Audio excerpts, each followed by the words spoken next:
percebe, Vinícius, que a tecnologia, né, que as ferramentas tecnológicas podem estar, então, auxiliando os profissionais da área da saúde? Olha, bom, boa noite a todos. Eu sou o peixinho fora d'água aqui, né?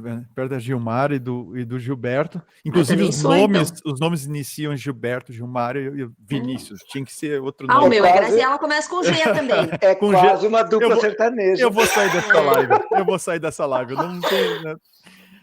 Gente, é muito interessante e eu acompanho a minha carreira toda foi e é ainda na área da tecnologia, assim, desde 80 e lá vai pedrada, 80 e poucos, e o que a gente tem visto muito, e eu acompanho vários assim, estudos que são publicados, novidades que vão saindo e tal, a gente vê coisas que são realmente muito interessantes, né? Por exemplo, robôs que são capazes de operar o cérebro de uma pessoa, assim, fazer tudo, abrir o crânio, fazer tudo, implantar lá eletrodos e coisas que uma pessoa não consegue. Ela não, por mais que a pessoa tenha coordenação motora, ela não consegue fazer, causando aquele mínimo de dano que um computador, que o robô consegue fazer. Só que a gente, ao mesmo tempo, a gente vê a tecnologia ainda em alguns extremos. A tecnologia não, mas o uso da tecnologia ainda em alguns extremos. A ponto de nós temos previsões, e não sou eu que faço as previsões, eu sempre cito o Yuval Harari, que é talvez a pessoa mais ouvida sobre isso recentemente, né, nos últimos anos, previsões que preocupam um pouco, sabe? Mesmo eu sendo a tecnologia, entusiasta da tecnologia, mas eu não sou cego para os problemas que ela tem.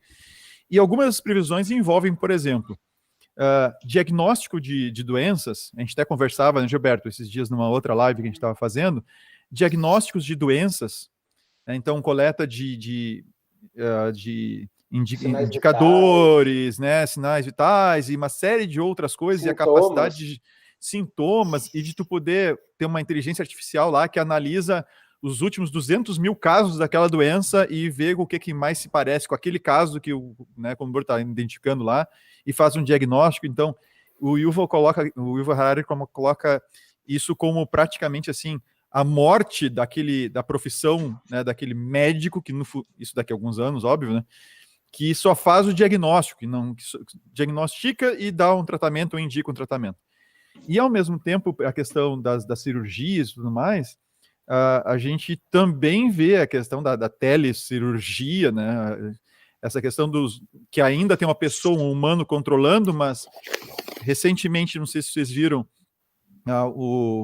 o pessoal lá da SpaceX, que faz os carros, a Tesla e tudo mais, eles bolaram um chip, depois eu trago mais sobre esse chip, mas eles bolaram um chip que é implantado na cabeça da pessoa para servir para várias coisas, inclusive para tratamento de algumas doenças e tal.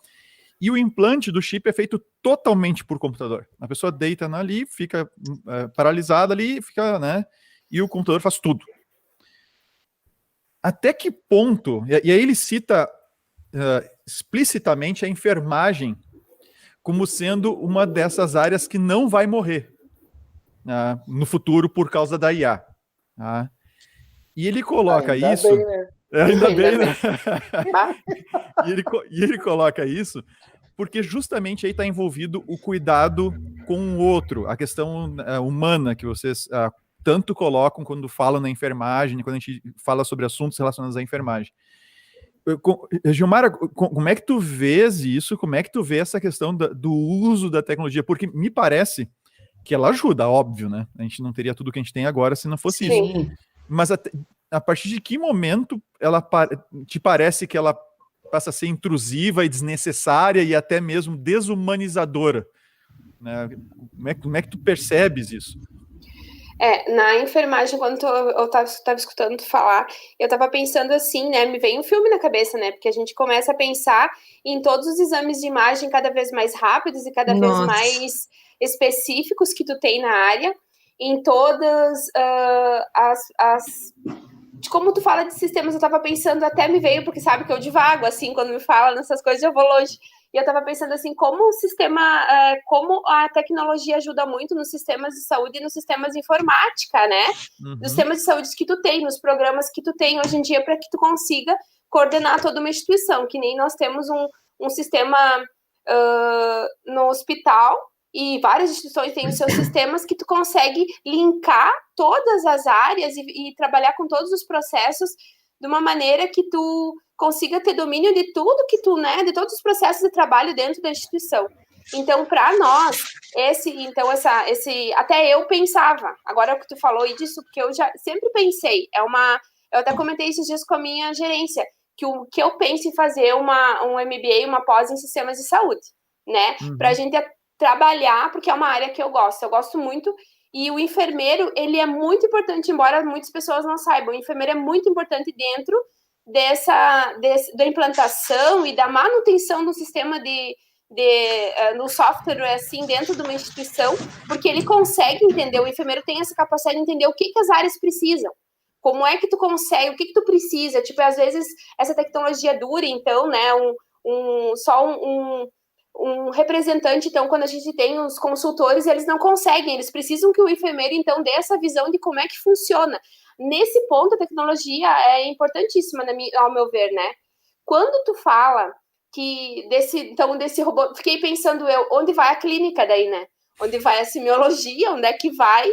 Porque aí se pensa cada vez para uma simples patologia, então algum conjunto, um conjunto de sintomas, então tu precisa, quem sabe, uma ressonância para tu diagnosticar, porque às vezes os profissionais também, e eu me coloco, a gente fica muito truncado, né, esperando então que o exame dê aquilo que às vezes um conjunto de sinais já te disse o que era, então a gente perdeu antigamente. Isso que tu fala é muito importante, porque tu vai, né, de um extremo ao outro. De repente, tu precisa, o enfermeiro, se ele trabalha bem com a semiologia, ele consegue ver muita coisa, né? O exame físico do paciente, ele te diz muito daquele tratamento e daquela terapêutica. Então, assim, me assusta, mas eu ainda tenho um pouco uma visão romântica que eu não vejo ainda tão extremista, assim, né?